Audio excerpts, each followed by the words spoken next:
वैसे तुम इस लायक तो हो नहीं कि ढिल्लो परिवार की बहू बनो, लेकिन मैं ढिल्लो परिवार की बड़ी बहू होने के नाते अपना फर्ज जरूर निभाऊंगी।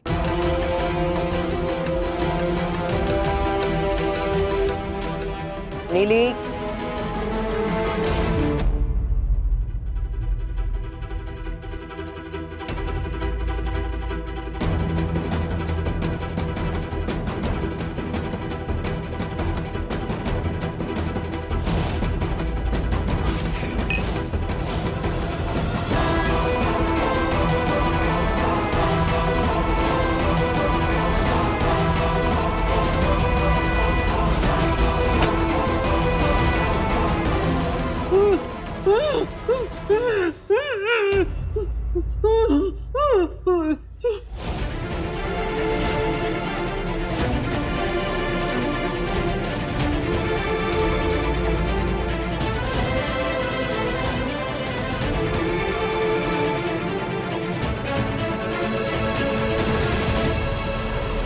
हाँ जी बीजी, हाँ जी, मुझे पता है कि आप खुश हो। मैं भी बहुत खुश हूँ क्योंकि आज हमारे तेज का भी नया परिवार शुरू होने जा रहा है।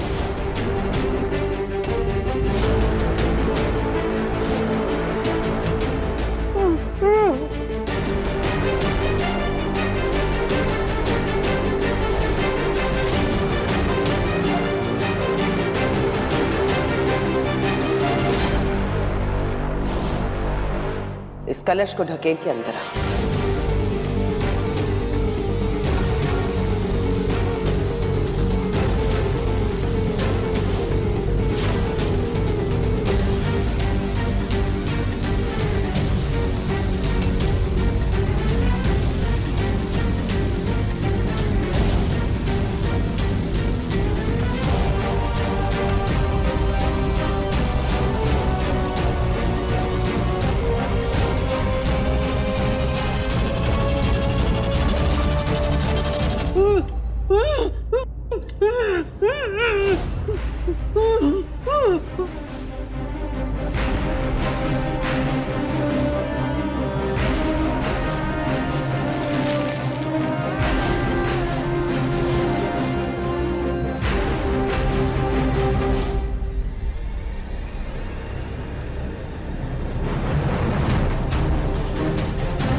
रुको।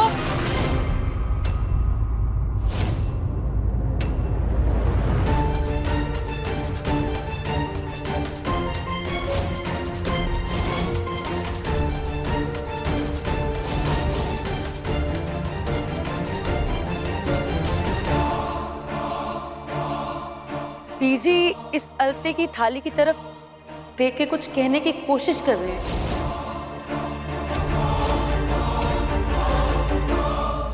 मैं एक बार चेक करती हूँ, कहीं कुछ गड़बड़ तो नहीं है।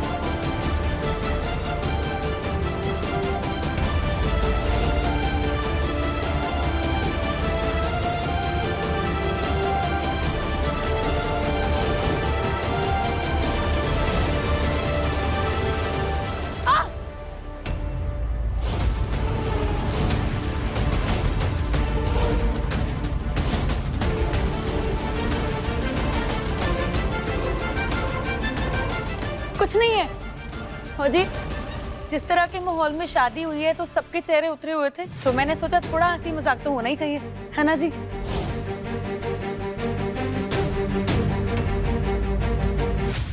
तेरी हिम्मत कैसे हुई?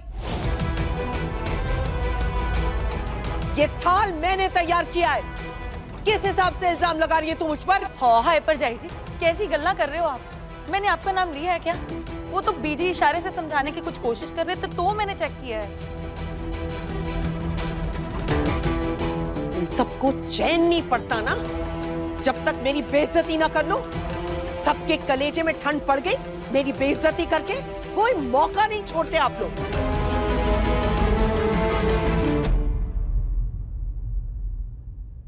मैं मानती हूं कि ये शादी मेरी मर्जी के खिलाफ हुई है, लेकिन अब शादी हो चुकी है और आज से ये मेरे तेज की बीवी है और उस हिसाब से मेरी बहू।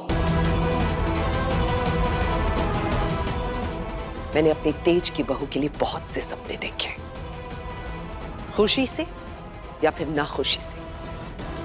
मैं वो सारे सपने पूरे करूंगी, इसीलिए मैं सारी रस्में पूरी करूंगी।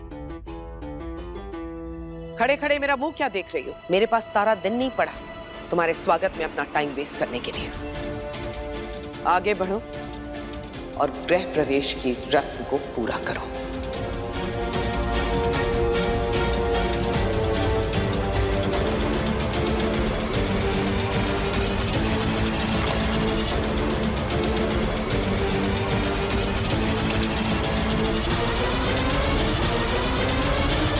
चल पुत्र, आजा।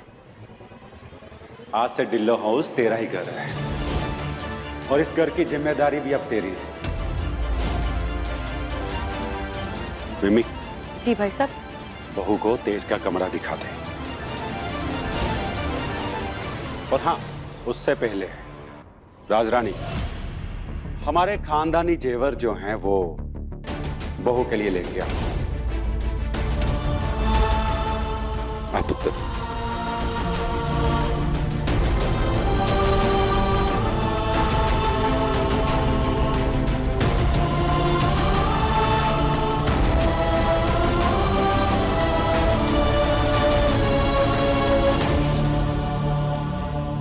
रुको। करम जी शायद भूल गए होंगे, लेकिन जब मैं पहले दिन इस घर में आई थी तो मेरी सास ने मुझे खानदानी जेवर देने से पहले मेरा मुंह मीठा कराया था, खीर खिलाकर। अरे कहीं इसने इस खीर में वो कांच तो नहीं मिलाया हुआ? कहीं ससुराल में इस बेचारी का पहला दिन आखिरी दिन न बन जाए। नीली,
चलिए बेटा।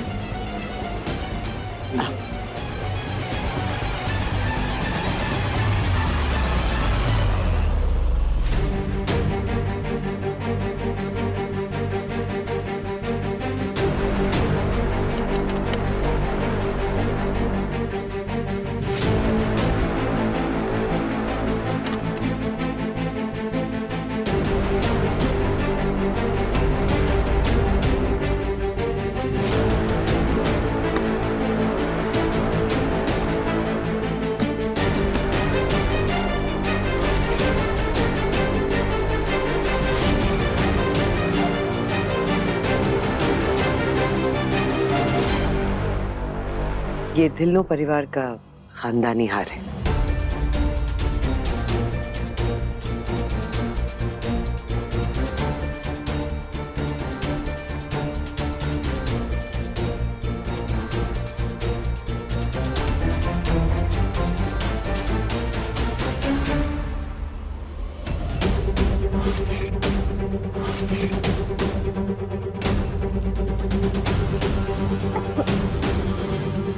वैसे तो ये हमारा खानदानी हार है, लेकिन आज के बाद से ये जिंदगी भर के लिए तेरे गले का फंदा होगा।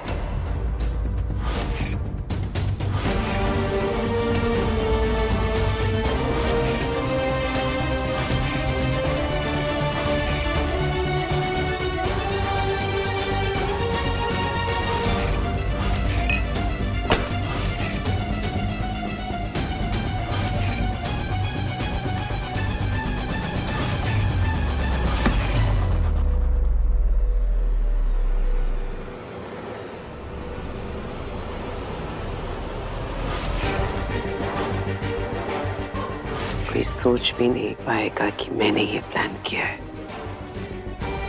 इस नौकरानी का ऐसा स्वागत करूंगी कि वो जिंदगी भर मुझे याद रखेगी।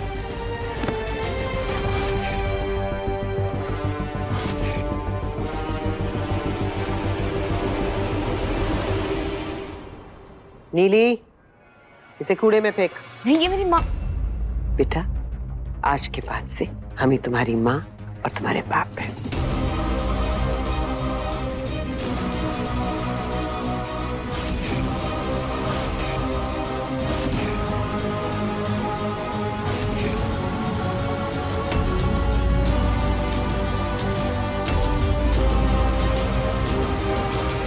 ये तो कुछ भी नहीं है।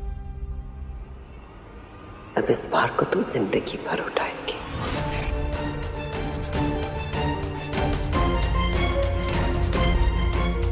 क्या हुआ पुत्र? उफ भी किया ना तो तेरी जिंदगी नर्क बना दूंगी। वो क्या है ना परम जी कि लड़की को भारी और असली चीजें पहनने की आदत कहाँ है, तो करीब है ना।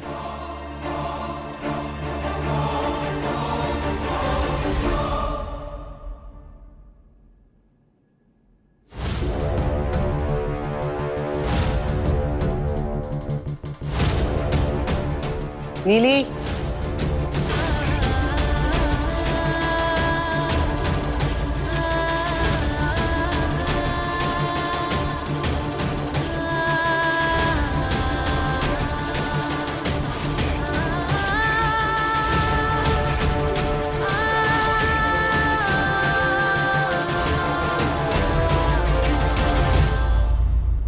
ये जो तेरी मांग में है ना, ये सिंदूर नहीं है, खून है।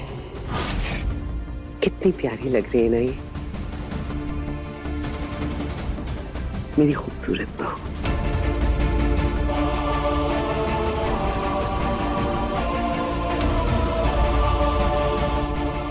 ये हमारे खानदानी कंगन है।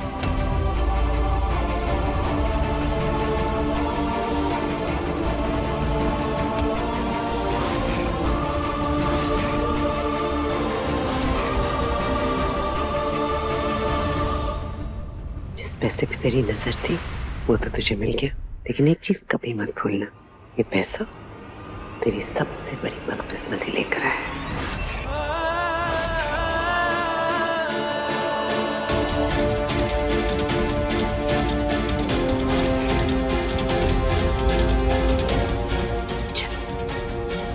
तेरी पैरों की भी बेड़ियां आ गई।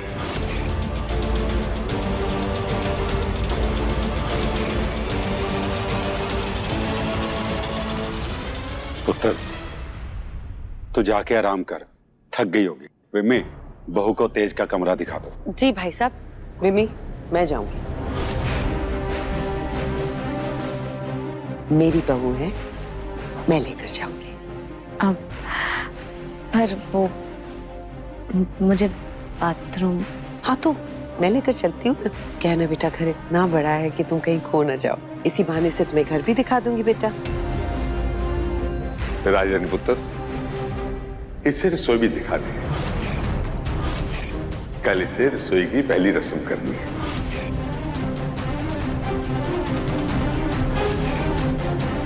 ये खीर किसी और ने नहीं बल्कि हमारी दाल चीनी ने बनाई है। वाह मॉम, क्या खीर बनाई है आपने। जी दादाजी।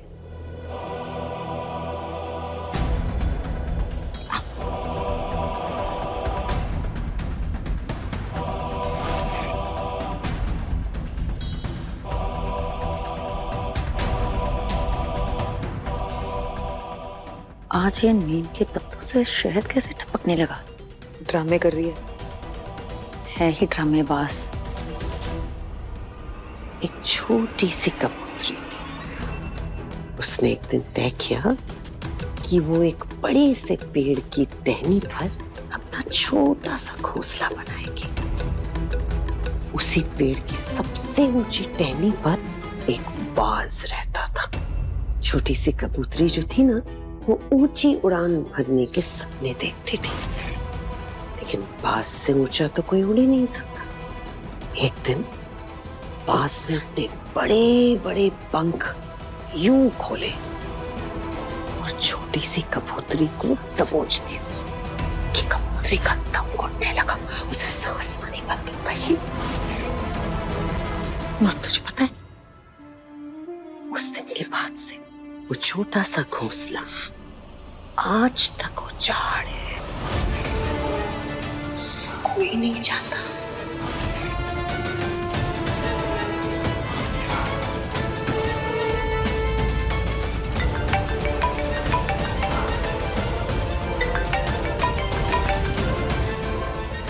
हेलो, अच्छा अच्छा, हाँ जी मैं अभी आई। बेटा आगे से लेफ्ट, हाँ वहीं पे वॉशरूम।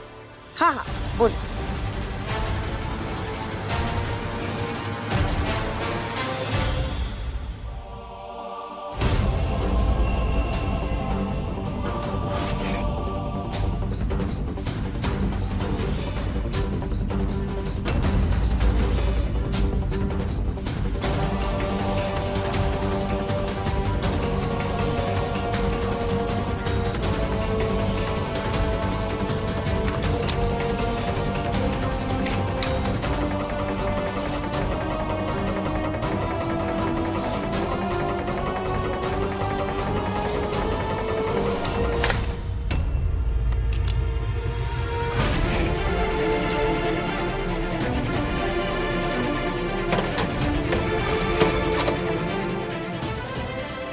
दरवाजा कैसे बंद हो गया?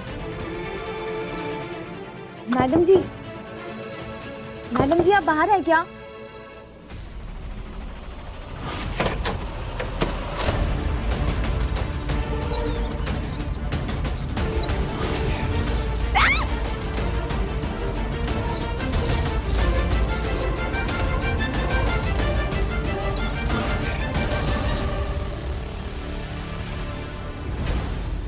कितने?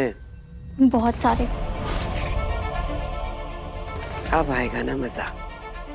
अब इस 2 कौड़ी की नौकरानी को समझ में आएगा कि राज रानी ढिल्लों से पंगा लेने का क्या नतीजा होता है। बड़ी आई थी मेरे बेटे का कमरा शय करने के लिए।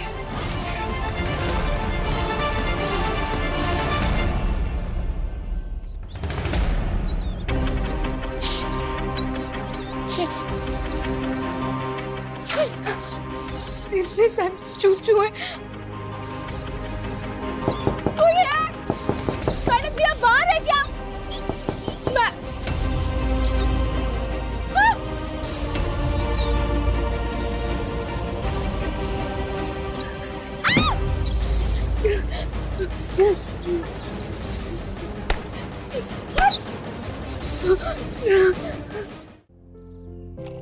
जब माँ बाप की उम्र कमजोर हो जाती है ना, तो औलाद उनकी ताकत बनती है।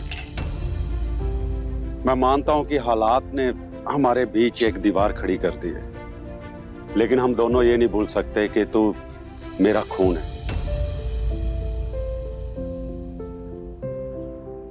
पुत्र, मेरे सारे सपने, मेरी सारी उम्मीदें तुझसे हैं। और सच मान कि मैंने हमेशा तेरी भलाई चाही है। तो अब भी चाहे तो हम इस बीच की दीवार को खत्म कर सकते हैं। लेकिन पुत्र, अब तूने जिंदगी के उस पड़ाव में कदम रखा है जिसने तुम्हारे बाप को तो कभी खुशियां नहीं दी, लेकिन मैं दिल से दुआ करता हूं कि तेरी शादीशुदा जिंदगी हमेशा खुशियों से भरी रहे। पुत्र, बहू एक ऐसी होनी चाहिए जो घर को बांध कर रखे। वो दालचीनी बहुत अच्छी लड़की है पुत्र। उसके कदम तेरी जिंदगी में हमेशा शुभ साबित होंगे पुत्र।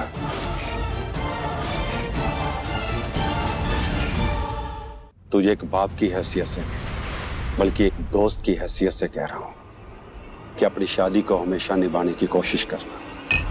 इतनी जल्दी आप इतना कैसे जान गए उस लड़की को?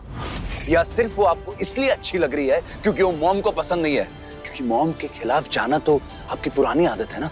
अपनी मॉम को बीच में लाने की जरूरत नहीं है, बात सिर्फ तेरी हो रही है। हाँ तो फिर मेरी मर्जी पूछनी चाहिए थी ना आपको। एक बार तो मुझसे पूछते कि तेज तू क्या चाहता है।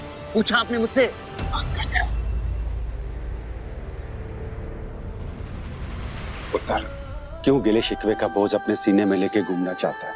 तो चाहे जितनी भी शिकायत कर ले, लेकिन उससे हकीकत बदल तो नहीं जाएगी ना। और हकीकत यही है कि दालचीनी अब तेरी। दालचीनी मेरी कुछ नहीं लगती आप, ठीक है? मैं उससे अपनी बीवी कभी भी नहीं मानूंगा। उसने मेरी मॉम की इंसल्ट की है और उसके बदले ना वो सिर्फ सजा डिजर्व करती है, समझे आप?